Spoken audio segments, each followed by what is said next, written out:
Welcome back, everyone. Today we're diving into a genuinely fascinating and, frankly, highly complex narrative.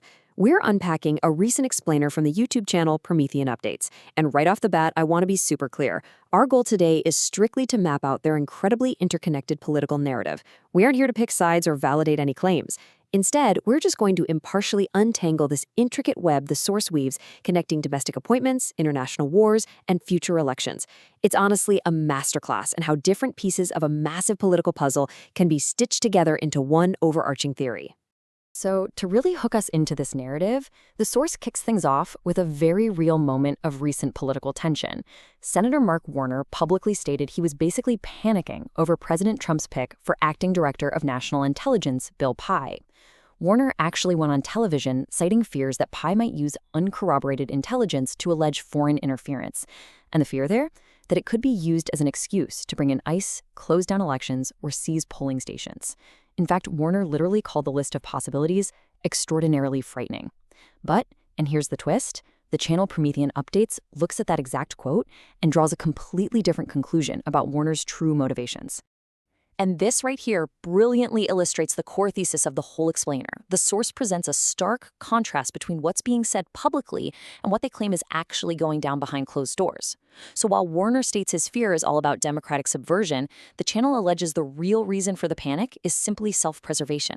They claim that politicians like Warner are absolutely terrified of Pai getting direct access to NSA surveillance files because, well, it might expose their own past actions. The source bluntly claims these lawmakers are suddenly seeing themselves, rather than Donald Trump, in orange jumpsuits. Okay, let's dive into this and walk through their argument step by step.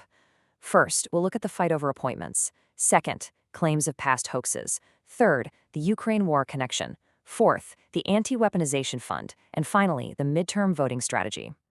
Starting with Section 1, the fight over appointments and the battle for intelligence control. So the source material frames current maneuvers in Congress not just as your typical partisan bickering, but as a direct, calculated attack on Trump's intelligence appointments. And they claim it's specifically designed to keep certain files hidden.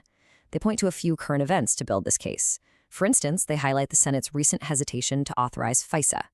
Now, FISA is a critical wartime intelligence surveillance tool, and typically it's a huge bipartisan priority.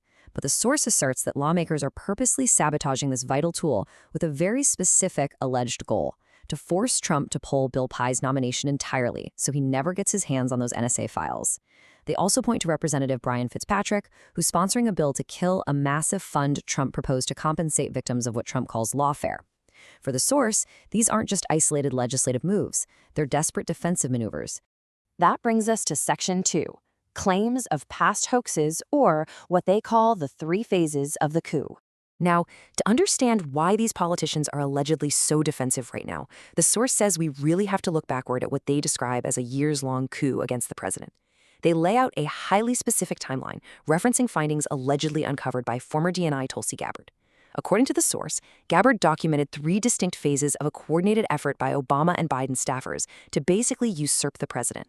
Phase 1 is what they refer to as the 2016 Russiagate hoax. Phase 2 is the 2019 Ukraine-gate impeachment. And Phase 3 centers entirely around the 2020 election and claims of election fraud.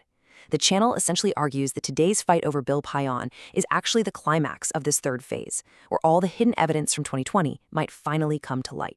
So who exactly are they blaming here? Well, the source specifically names Senator Mark Warner and Representative Fitzpatrick as key players in mobilizing the public against the president during these 3 phases. And they make some highly specific allegations.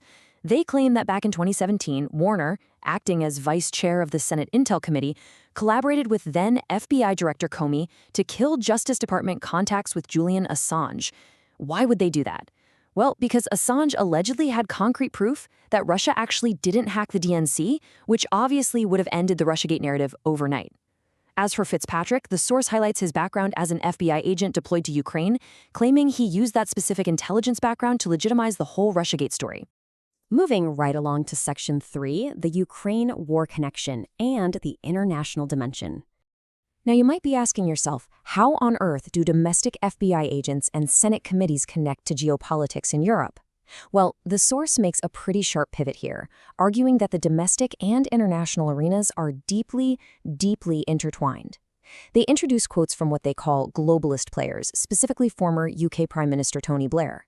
Blair explicitly states that the Ukraine conflict simply cannot be won without American involvement, and the source uses this to back up their claim that European leaders are absolutely terrified of Donald Trump returning to power and negotiating a hasty ceasefire with Vladimir Putin.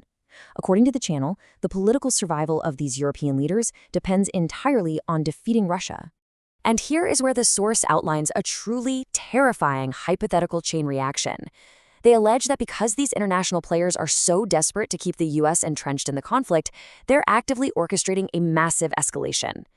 Step 1. Ukraine launches attacks using NATO airspace. Step 2. This forces Russia to retaliate directly against those NATO states. Step 3. By treaty obligations, the U.S. is dragged directly into a hot war, completely bypassing Trump's opposition to the conflict. The source strongly implies that figures like Representative Fitzpatrick are pushing for Ukraine funding right now to lock the United States into this exact nightmare scenario. Next up is Section 4, the Anti-Weaponization Fund and creating a public record. Shifting back to domestic policy for a moment, the source explains how Trump's administration is allegedly planning to address all of these historical grievances, both domestic and international, through a massive financial proposal. And just look at the sheer scale of this. $1.8 billion. That is the exact dollar amount of the Anti-Weaponization Fund that President Trump has proposed. But as the explainer lays it out, this isn't just some slush fund or a simple payout. The channel claims this fund is designed to specifically compensate the victims of political lawfare. And you have to look at this remarkably diverse list of claimed targets. On one hand, you have well-known Trump allies like Michael Flynn, George Papadopoulos, and Roger Stone.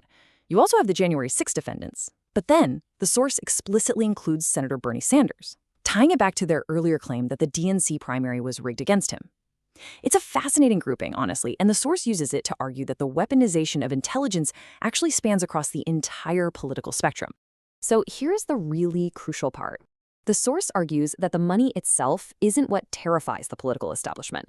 No, the true threat of the $1.8 billion fund is that compensating these individuals requires creating an undeniable publicly funded legal record. It literally creates a paper trail documenting exactly what was done, by whom, and using what specific intelligence resources over the last several years. And according to the channel, it is this impending paper trail that has politicians like Warner and Fitzpatrick scrambling in a panic to block the fund and block Bill Pai's nomination.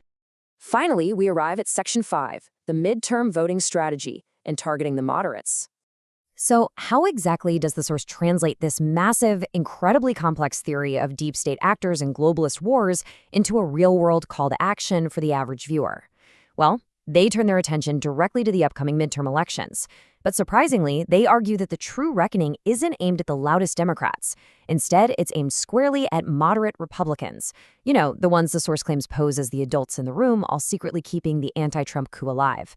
They specifically target Senator Susan Collins, pointing to her vote to convict Trump after January 6th and her vote against the Save America Act.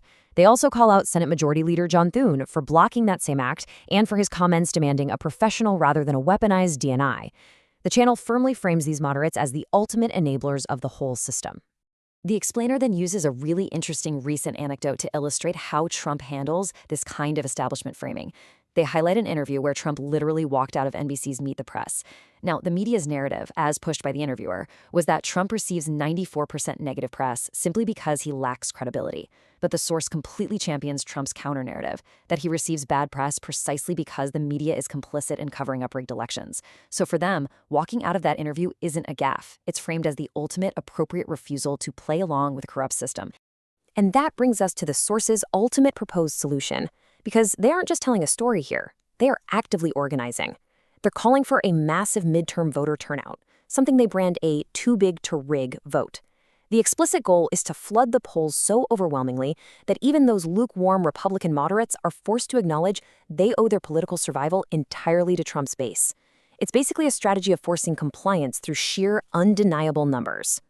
Which leaves us with a pretty massive question to ponder as we wrap up this explainer. The narrative we've mapped out today is highly coordinated, deeply partisan, and aggressively targets the center of its own party. So you have to wonder, will this too big to rig turnout strategy actually succeed in purging the moderates and completely reshaping the Republican Party in Trump's image?